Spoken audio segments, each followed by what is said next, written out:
name is Olga Correa. I am from the Bronx. I'm Puerto Rican, raised in the South Bronx. I'm originally from Tiffany Street. Now I've lived in Simpson Street, which is 2 blocks away, for most of my life. My mom and my grandmother came to the United States when I was about 1. We just grew up in the Bronx. I'm 55, so it was in the 60s, 70s. I was here for the burning Bronx. I grew up, I knew no difference how we were growing up and how poor we was, because I was enriched with family, so it just didn't seem like I was lacking of anything. I love the Bronx. The culture, the people, has so much history. I love the community. We all used to come together no matter what race, creed.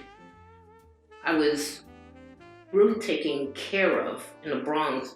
You know, you respected pregnant women and children back then.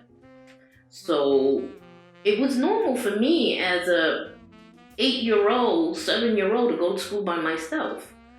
As dangerous as the Bronx was, it was dangerous for everyone outside the Bronx. Not that the people that were part of the community and respected the community, you was protected, period. And that in itself was so special. And I think that's what made me so strong. The fact that we all got along. No one went out without food. You know, my grandmother fed the neighborhood, and she didn't have a lot. But she always said, add water to the rice, you can feed many people. You know, and she did. And she always taught me, feed your enemies. Don't ever say no to food. And I think that was my segue to working with the city with the homeless. And it was by accident. But I enjoy it. I really enjoy it. Had the fortunate to have big family. Everyone came here. And back in the day, neighbors in the community were extended families. That saying, it takes a village to raise a child, is absolutely true. I had great influence and support from everyone. I went to Pier 60, which is also in the South Bronx, in Fort Apache. I went to IS 116, and when I got to high school, I had a substitute teacher realize that I had talent because I would draw.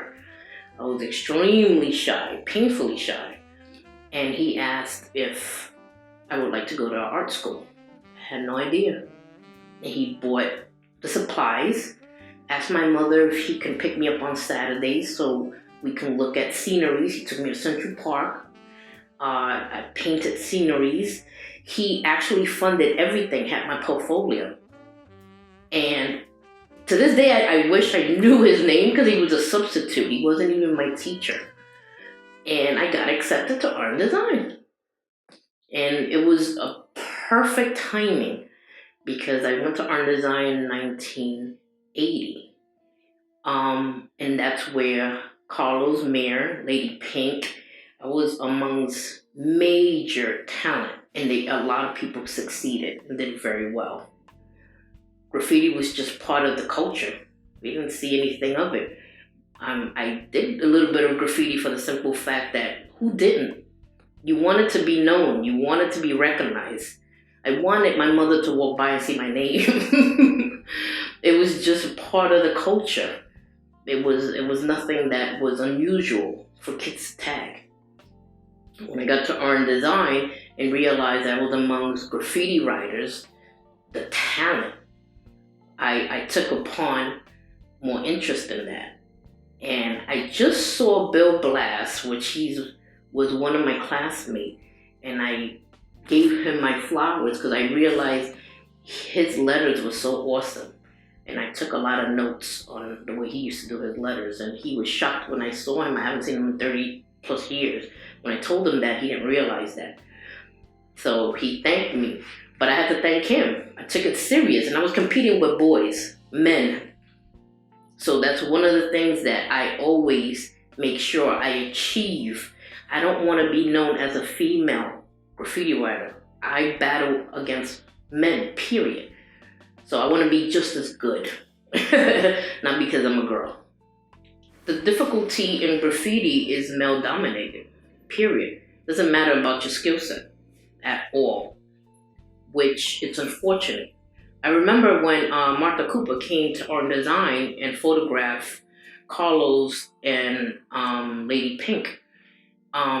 Lady Pink was chosen. There was many female artists, graffiti artists in the school, but she was chosen. It's almost like rap. You have one woman and then they compete you against all the other women, but the men are not treated the same. They'll pick 5 men and 1 woman. But it was okay because at least she got in. That's the way we felt. Sometimes you're chosen like that. And they don't want to make rooms for more than 1 woman on top. And whatever on top is. So we don't get a lot. A few people asked me, how come you haven't made it? Whatever that means to you. I said, well, when I was in high school and I really got into doing graffiti and I saw Reed train go by with the Cheech and the Wizard, and that's when I started really getting into it. You have to be in a gang or crew so you can go at night and paint. I wasn't part of any crew or gang, and because I was still very shy, I wasn't in the popular group. And also, unless you dated someone, and that wasn't gonna happen. So I decided, well, I think from my background, everyone wanted me to do better than the next generation. I knew I was going to college. There was no ifs, ands, or buts about it. When I was chosen at Art and Design, because you are chosen 1 out of 8 or 1 out of 10, I knew I was special at that point. I was the only one in my neighborhood that went. I said to myself, if I made it here, I'm gonna continue going. And I remember one time I decided to tag on the train on my own, and I didn't realize how tall the trains are when you get to the tracks. I couldn't reach it. I said, well, this is not for me. Nope, I'll just continue to just, do the inside of the train, the walls or whatever. And then after that, I just wanted to do more. Art brought to me when I was younger confidence, because I was very shy. And that's one thing that I felt confident about. And that same shy little girl was not the same person when you talked about art or you asked me to draw something. So that became my confident booster, because I knew I was good at it. And I knew not too many people had that gift, because it is a gift. And that brought me to speak. It brought me to meet people, and also introduced me to the world that I probably wouldn't have had if it wasn't for art. I would advise young girls and women to fulfill their dreams. Don't be afraid. You're gonna hear no a lot. You're gonna hear, well, women don't. Or your ethnic background. Nah. I worked in corporate and I was the only person of color. And I heard a lot of no. But it didn't stop me.